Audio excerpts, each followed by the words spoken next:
I would say, like, to a colleague or to somebody else that was in my position, I'd say that this is probably one of the most beneficial things that you can do if you want to make your menu work for you. Marketing, definitely. I think executive chefs, menu development teams, operations. I think really there was something in there for everybody, really. And then when you put all those parts together, you have that kind of recipe for success.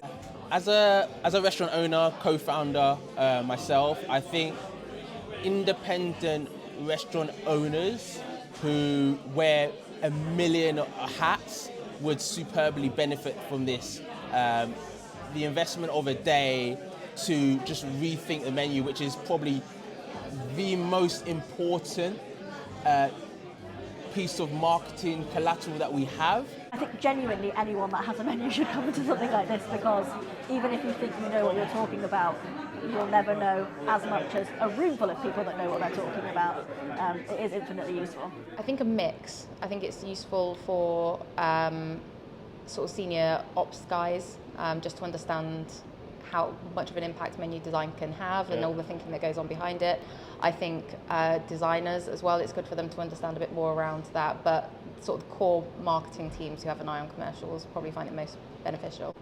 I think if you don't know kind of where to start, or it feels quite overwhelming, this is a great way for it to like break down the different steps and like also show that it is quite a long process and there are many parts to it. It's not just something you can do overnight, so it's something you really need to think about and really like dedicate the time to. So like anyone within marketing, so obviously I do graphic design, this is like my passion as well, but like there's so many people that need to get involved with it as well, so it's really good for like so many different members of the team, like the marketing team or the wider team, food and drinks development people, even like CEO of a company.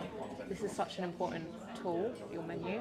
In my company, I think everyone should go. Actually, I think this has opened my eye to the fact that the menu needs to be like a process that involves a lot of people, not just creatives. I sat today with the head chef of the restaurant, and he is involved in one part, I'm involved in another, and there's a mixed match between the two. So it's really nice to sit with him while doing this. Brands big and small, I've had people here from independents.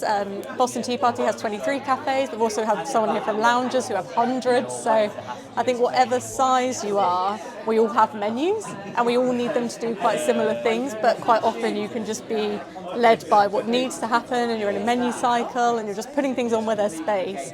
But understanding the strategy behind it allows you to step back and think, actually, this needs to do a bigger job than maybe we thought it did. I sincerely think any hospitality or food and beverage business would really, really benefit from this. You can do a really quick ROI on this. If you get your menu working really smartly for you, you'll get the money back on this day.